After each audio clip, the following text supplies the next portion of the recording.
Um, Something else that you've all brought up that I actually thought was probably maybe one of my favorite points on this was they got into the discussion of, will AI take our free will? Will AI get to a point where we have our free will removed from this? And I really, really, even though Yuval and I have wildly different worldviews, I actually appreciated the deep dive he took into the concept of free will, because what he ended up saying is, whether you believe in free will or not, you need to be very, very careful, because the belief in free will can be extremely dangerous and can make you extremely vulnerable. And I think this is a really good takeaway for anybody to consider on this, because what he talked about, and he went into this in a reasonable amount of time, was he talked about the fact that when you believe too much, when you put too much stake in free will, what can happen is you can begin to assume that every decision you make is made completely independent of all environmental factors, all emotional, mental. Like, you assume that you're making every decision in a purely isolated, insulated way, and that you are impenetrable to being influenced by other things. And I thought that was a really good call out by this, because even if you're someone who believes in free will, that can be a very dangerous thing. And I've seen people go down this path where they really think they are impenetrable to influence, and they end up making really stupid decisions, or they don't even see how their own biases or their own environmental factors are actually clouding their judgment significantly. And as a result, hold very tightly to decisions that are extremely foolish. And it's because they think, well, no, this is my own independent will. I'm thinking for myself. I hear that term thrown around a lot. Think for yourself. And it's like, that's treading into dangerous territory of this belief that I am impenetrable to the influence of others and the environment around me. And I think his calling that out, and really they didn't end up talking much at all about whether AI will or won't take that from you.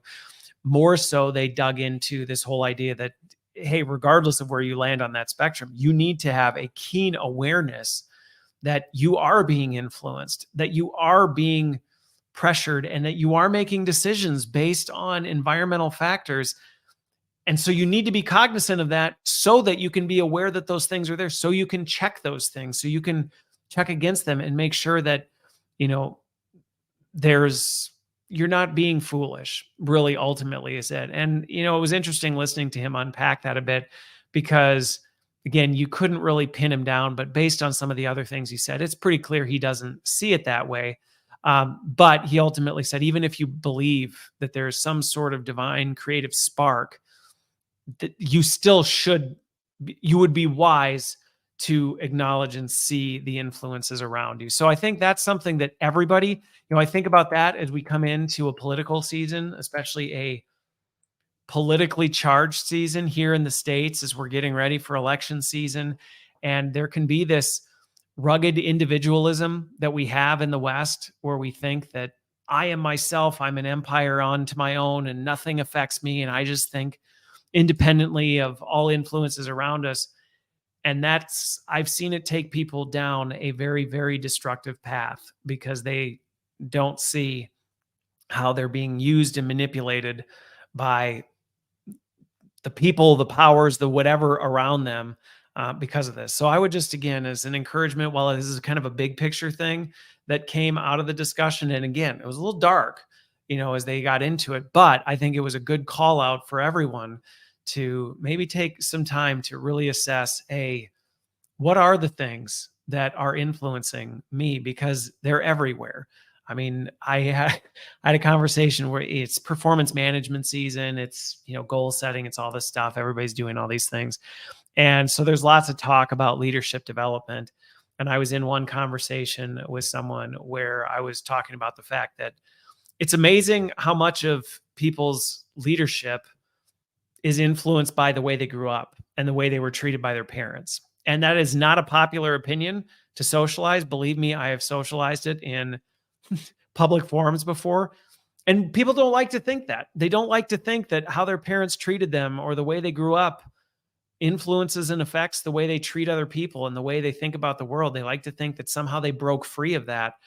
And really, the only freedom you can ever experience is when you actually recognize how much it's actually got a hold on you so that you can at least know where it's holding you so that you can be conscious of that and work around it. So, again, just a really important piece that to me stood out that was an unexpected. I didn't really expect that to be his answer when Stephen dove down that path. And I thought it was definitely worth calling some attention to.